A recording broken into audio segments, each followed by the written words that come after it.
Iron man 2 के अंत में हमें दिखाया जाता है कि मेक्सिको के बीहड़ में थॉर का हथौड़ा पड़ा है। इस कहानी में हमें पता चलेगा कि ऐसा क्या हुआ था कि थॉर का हथौड़ा धरती पर आकर गिरा।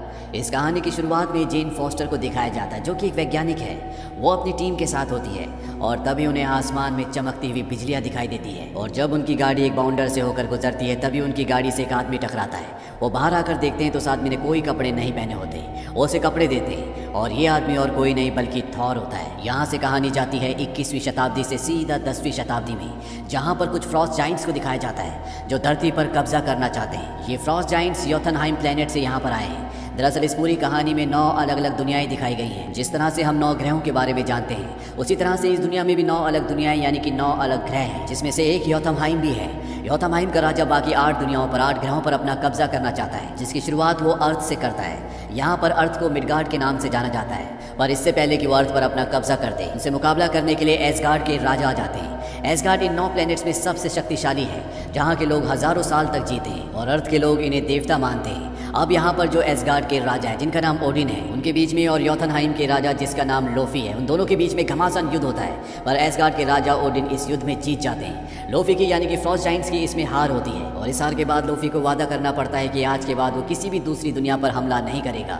ओडिन यहाँ पर फ्रॉस्ट जाइंट का सबसे ताकतवर हथियार, जिसे कैस्केट ऑफ एंशिएंट विंटर्स कहा जाता है, वो भी उनसे छीन लेते हैं और वापस अपनी दुनिया एसगार्ड में आ जाते हैं। धीरे धीरे वक्त बीतता और कई सदियाँ बीत जाती है और अब वक्त आता है 21वीं शताब्दी का, वो वक्त जिस वक्त में हम लोग रहते हैं। एसगार्ड के राजा ओडिन के 2 बेटे हैं। बड़े बेटे का नाम थॉर है, जो कि बहुत ही शक्तिशाली है। उसके पास उसका एक हथियार भी है, यानी कि उसका हैमर, जिसे कहा जाता है म्योनिर। थॉर का छोटा भाई भी होता है, जिसका नाम लोकी है। हालांकि लोकी थॉर जितना शक्तिशाली नहीं है, लेकिन लोकी जादुई कलाओं में बहुत माहिर है। आज एसगार्ड के लिए बहुत बड़ा दिन है, क्योंकि यहाँ के जो राजा ओडिन है, वो अपने बड़े बेटे थॉर को यहाँ का राजा बनाने वाले हैं। लेकिन इससे पहले कि वो उसे यहाँ का राजा बनाते, एसगार्ड में कुछ फ्रॉस्ट जाइंट्स घुस जाते हैं। वो यहाँ से कैस्केट ऑफ एंशिएंट विंटर्स, जो कि उनका सबसे शक्तिशाली हथियार था, जो कि ओडिन ने उनसे छीन लिया था, वो चुराने के लिए आए होते हैं। पर वो यहाँ पर इसे चुरा नहीं पाते, क्योंकि वहाँ पर एक बहुत बड़ा रक्षक होता है, जिसका नाम होता है डिस्ट्रॉयर, यानी कि नष्ट करने वाला। वो उनमें से कुछ फ्रॉस्ट जाइंट्स को मार देता और कुछ भाग जाते हैं। अब यहाँ पर थॉर के पिता ओडिन और उसका छोटा भाई लोकी भी आ जाते हैं। थॉर यहाँ पर फ्रॉस्ट जाइंट्स की इस हरकत से बहुत ज़्यादा गुस्सा होता है। वो फ्रॉस्ट जाइंट्स के ग्रह योथनहाइम जाकर उन्हें सबक सिखाना चाहता है, पर उसके पिता इस बात की मंजूरी नहीं देते। पर जब उसका भाई लोकी उसे उकसाता है, तो वो लोकी और अपने कुछ दोस्तों के साथ फ्रॉस्ट जाइंट्स के ग्रह योथनहाइम पहुँच जाता है, जहाँ पर थॉर, लोकी और इनके जो साथी होते हैं, ये सब के सब फ्रॉस्ट जाइंट्स से लड़ते हैं। पर उनकी इतनी तादाद होती है कि ये उनके सामने टिक नहीं पाते और चारों तरफ से इन्हें घेर लेते हैं। पर इससे पहले कि वो इनका खात्मा कर दें, यहाँ पर थॉर और लोकी के पिता ओडिन आ जाते हैं और इन सब को बचाकर यहाँ से ले जाते हैं। थॉर की हरकत से उसके पिता ओडिन बहुत ज़्यादा गुस्सा होते हैं, क्योंकि थॉर की वजह से योथनहाइम वालों ने जो समझौता किया था कि वो कभी किसी पर हमला नहीं करेंगे, आज वो समझौता टूट चुका है। साथ ही साथ थॉर को अपनी गलती का एहसास नहीं होता, इसीलिए उसके पिता उसकी सारी शक्तियाँ छीन लेते हैं। साथ ही साथ उसके पास जो उसका हैमर, उसका हथौड़ा होता है, वो भी छीन लेते हैं और वो ये कहते हैं कि इस हैमर को आज के बाद वही उठा पाएगा जो इसके लायक हो। ये कहने के बाद वो थॉर को और हैमर को दोनों को मिडगार्ड यानी कि अर्थ में फेंक देते हैं, जो मृतकों की दुनिया है। थॉर का म्योनिर यानी कि उसका हैमर न्यू मैक्सिको के एक बीहड़ में गिरा होता है, जबकि थॉर खुद वहाँ से 50 मील दूर मैक्सिको में, जहाँ पर वो जेन फॉस्टर को मिलता है। और यहाँ पर कहानी अब वापस प्रेजेंट में आती है। थॉर की अगली सुबह आंखें खुलती है तो वो देखता है कि वो एक हॉस्पिटल में है। ना ही उसके पास उसका हैमर है, ना ही उसकी शक्तियाँ हैं। वो किसी तरह से ज़बरदस्ती हॉस्पिटल से बाहर निकल जाता है। वहीं न्यू मैक्सिको के बीहड़ में दिखाया जाता है कि थॉर के हथौड़े को देखकर लोग परेशान भी हैं और हैरान भी। कई लोग उसे उठाने की कोशिश भी करते हैं, पर उनमें से कोई भी चाहकर भी उसे हिला नहीं पाता। अब शील्ड के ऑफिसर्स को जब पता चलता है कि आसमान से यहाँ पर एक अजीब सा हैमर गिरा है, तो वो यहाँ पर आकर इस पूरी जगह को अपने कब्जे में ले लेते हैं। साथ ही साथ जेन फॉस्टर, जिसकी गाड़ी से थॉर टकराया था, वो इस पूरे मामले को रिसर्च कर रही होती है। उसका मानना होता है कि दूसरी दुनिया का कोई ना कोई रास्ता है, जो कि एक वॉर्म होल है। शील्ड के ऑफिसर्स उसकी पूरी रिसर्च को जब्त कर लेते हैं। अब थॉर को पता चल जाता है कि उसका जो हैमर है वो न्यू मैक्सिको में है और वो वहाँ तक पहुँचना चाहता है। जेन फॉस्टर उसे अपनी गाड़ी में उस जगह तक ले जाती है। थॉर किसी तरह से उस जगह पहुँच जाता है जहाँ पर उसका म्योनिर यानी कि उसका हैमर है। वो उसे उठाने की कोशिश करता है, पर चाहकर भी वो उस हैमर को नहीं उठा पाता, क्योंकि उसके पिता ने कहा होता है कि इस हथौड़े को वही उठा सकता है जो इसके योग्य होगा। और थॉर अपनी योग्यता खो चुका है, यानी कि उसके अंदर जो काइंडनेस होनी चाहिए वो उसके अंदर नहीं है, इसीलिए वो इस हथौड़े को नहीं उठा पाता। थॉर समझ जाता है कि उसके पिता ने उसकी सारी शक्तियाँ छीन ली है। वो आकाश की तरफ दर्द से चिल्लाता है। अब यहाँ पर शील्ड के लोग आ जाते हैं और थॉर को गिरफ्तार कर लेते हैं। वहीं एसगार्ड में लोकी को दिखाया जाता है, जो कैस्केट ऑफ एंशिएंट विंटर्स, जो फ्रॉस्ट जाइंट का सबसे ताकतवर हथियार है, वो उसे उठाने की कोशिश करता है और जैसे ही वो उसे हाथ लगाता है वो नीला होना शुरू हो जाता है, जैसे कि वो खुद भी एक फ्रॉस्ट जाइंट हो। तभी यहाँ पर लोकी के पिता यानी कि एसगार्ड के राजा ओडिन आ जाते हैं। वो लोकी को बताते हैं कि आज से कई सदियों पहले जब हम योथनहाइम ग्रह में फ्रॉस्ट जाइंट से युद्ध जीते थे, तब हम उनके मंदिर गए और उस मंदिर में हमें एक मासूम बच्चा दिखा जो कि वहाँ के राजा लोफी का बेटा था। हमने उस बच्चे को उठा लिया और अपने साथ ले आए और अपने बेटे की तरह पाला। यानी कि लोकी लोफी का राजा है, वो एक फ्रॉस्ट जाइंट है। ये सुनकर लोकी को बहुत दुख होता है। वो कहता है कि तुम्हारा इसके पीछे कोई मकसद होगा। ओडिन उसे कहते हैं कि मैं हमेशा से चाहता था कि तुम योथनहाइम के बीच में और एसगार्ड के बीच में शांति बहाल करोगे। ये बात सुनने के बाद लोकी को बहुत दुख होता है। वो कहता है कि तभी तुम हमेशा से थॉर को राजा बनाना चाहते थे, क्योंकि मैं आपका असली बेटा नहीं हूँ। ओडिन उसे समझाने की कोशिश करते हैं कि ऐसा कुछ नहीं है, तुम मेरे बेटे हो। और ये सच भी होता है, क्योंकि ओडिन लोकी से बहुत प्यार करते हैं, वो उसे अपना बेटा मानते हैं। ओडिन की तबीयत यहाँ पर खराब होना शुरू हो जाती है। थॉर को निकालने के बाद और लोकी को सच्चाई बताने के बाद उन्हें इमोशनली बहुत ज़्यादा गहरा सदमा पहुँचा होता है। इसीलिए वो ओडिन स्लीप में चले जाते हैं ताकि अपने आप को रिकवर कर सकें। उनके जाने के बाद एसगार्ड का राजा लोकी बन जाता है और वो मिडगार्ड यानी धरती पर थॉर से मिलने जाता है, जो अब शील्ड की कैद में है। वो थॉर को बताता है कि पिताजी अब इस दुनिया में नहीं रहे, वो तुम्हारे जाने के सदमे को नहीं झेल पाए। इससे थॉर के दिल में कहीं ना कहीं गिल्ट आ जाता है। वो लोकी से कहता है कि मैं वापस आना चाहता हूँ। लोकी उसे झूठ बोल देता है कि फ्रॉस्ट जाइंट के ग्रह योथनहाइम से हमारा इसी बात पर शांति समझौता हुआ है कि तुम अब कभी भी एसगार्ड वापस नहीं आओगे, और माँ भी ऐसा नहीं चाहती। लोकी वहाँ से चला जाता है और अब यहाँ पर एक दूसरा आदमी आता है जिसका नाम एरिक होता है। एरिक जेन फोस्टर के साथ काम करता है। दरअसल ये उसका प्रोफेसर है। एरिक शील्ड वालों को थॉर की नकली आईडीज दिखाता है और उन्हें बताता है कि ये एक वैज्ञानिक है।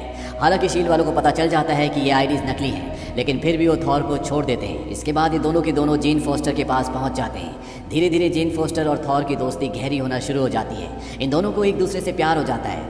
थॉर जेन फोस्टर को अपने बारे में सब कुछ सच बता देता है कि वो एसगार्ड का राजा बनने वाला था, पर वहाँ पर फ्रॉस्ट जाइंट्स ने हमला किया, जिस वजह से वो राजा नहीं बन पाया और अब वो धरती पर है। वहीं दूसरी तरफ लोकी को दिखाया जाता है जिसके पास अब कैस्केट ऑफ एंशिएंट विंटर्स है, जो कि एक बहुत ही खतरनाक हथियार है। वो उस हथियार को लेकर हिमडाल के पास जाता है, जिसके पास एक ऐसी तलवार है जिससे किसी भी दुनिया में जाया जा सकता है, और वो उनका वफादार है, इसीलिए उनकी इजाजत के बिना किसी को भी दूसरी दुनिया में नहीं जाने दे सकता। लोकी के पास यहाँ पर जो फ्रॉस्ट जाइंट्स का कैस्केट ऑफ एंशिएंट विंटर्स है, वो उससे हिमडाल को जमा देता है और उसकी तलवार से सीधा वो योथनहाइम जाता है, जहाँ पर वो फ्रॉस्ट जाइंट के राजा लोफी से मिलता है, जो कि उसके पिता भी हैं। वो लोफी से कहता है कि तुम एसगार्ड के राजा ओडिन को मार दो, इसके बाद पूरे एसगार्ड का राजा हमेशा के लिए मैं बन जाऊंगा। बदले में मैं तुम्हें मिडगार्ड दे दूंगा, यानी कि धरती, जो लोफी हमेशा से चाहता था। इन दोनों के बीच में समझौता हो जाता है, पर एसगार्ड में जो थॉर के दोस्त होते हैं उन्हें लोफी की सारी चाल पता चल जाती है। इसीलिए वो धरती पर जाते हैं और थॉर को सब कुछ बता देते हैं। वो उसे बता देते हैं कि तुम्हारे पिता जिंदा है, लेकिन लोकी अब उन्हें मारना चाहता है ताकि वो हमेशा के लिए एसगार्ड का राजा बन जाए।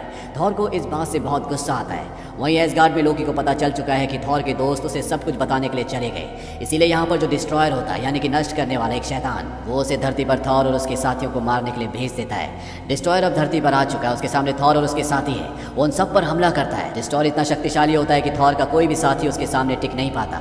थॉर अपने साथियों की जान बचाने के लिए खुद डिस्ट्रॉयर के सामने खड़ा हो जाता है और कहता है कि तुम मुझे मारने के लिए यहाँ पर आए हो, इसीलिए मेरे साथियों को छोड़ दो। डिस्ट्रॉयर थॉर के ऊपर एक बहुत जोर का प्रहार करता है, जिससे वो दूर जाकर गिरता है और वो बुरी तरह से जख्मी हो जाता है। लेकिन अब थॉर की शक्तियाँ उसके अंदर वापस आना शुरू हो जाती है, क्योंकि उसने अपने दोस्तों की जान बचाने के लिए अपनी जान दांव पर लगा दी, जो कि एक बहुत बड़ी योग्यता है, यानी कि उसके अंदर गुण है।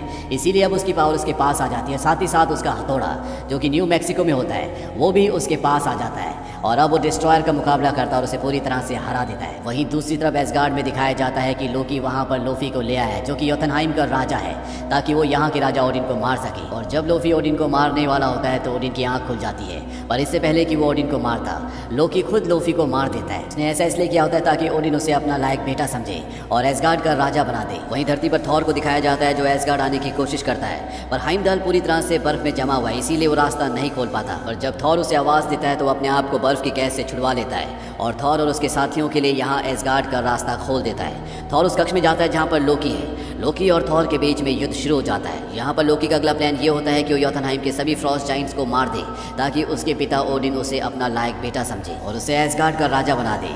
लोकी अब बाइफ्रोस्ट ब्रिज के जरिए योथनहाइम पर हमला कर देता है और थॉर उसे ऐसा करने से रोकता है, क्योंकि वो बदल चुका है। वो जानता है कि ऐसा करना बिल्कुल भी सही नहीं है। लोकी उसकी बात नहीं सुनता, इसीलिए थॉर अपने हथौड़े से ब्रिज पर वार करना शुरू कर देता है, जिससे ब्रिज टूट जाता है। और ब्रिज टूटने के बाद थॉर लोकी दोनों के दोनों वहाँ पर लटक जाते हैं। नीचे ऐसी अंधेरी खाई होती है जिसका कोई भी अंत नहीं है।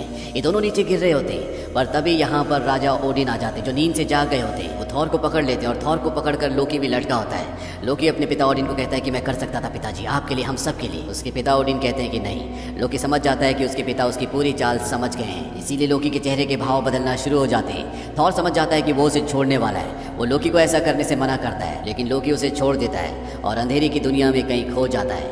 यहाँ एसगार्ड में अब सब कुछ पहले की तरह नॉर्मल हो चुका है। एसगार्ड के राजा ओडिन अपने बेटे थॉर को राजा बनाना चाहते हैं, पर थॉर मना कर देता है। वो कहता है कि अभी सही वक्त नहीं आया। और इसी के साथ ही कहानी यहीं पर खत्म हो जाती है। कहानी खत्म होने के बाद पोस्ट क्रेडिट सीन में हमें एक सीन दिखाया जाता है जिसमें डॉक्टर एरिक, जिन्होंने थॉर की नकली आईडीज बनाकर उसे शील्ड से छुड़वाया था, शील्ड के डायरेक्टर निक फ्यूरी उन्हें बुलाते हैं और एक क्यूब दिखाते हैं जिसके बारे में उन्हें कुछ नहीं पता। वो कहते हैं कि हो सकता है कि बहुत पावरफुल चीज़ हो, हम चाहते हैं कि आप इस पर स्टडी करें। और तभी हमें यहाँ पर लोकी की छाया भी दिखाई जाती है जो पूरी तरह से इनविजिबल है, यानी कि उसे शील्ड के डायरेक्टर निक फ्यूरी नहीं देख सकते। और वो डॉक्टर एरिक को अपने वश में करके उन्हें इस काम के लिए मना लेता है, जिससे हमें समझ में आ जाता है कि ये क्यूब बहुत पावरफुल है और लोकी को भी इसकी ज़रूरत है। इसी के साथ ये कहानी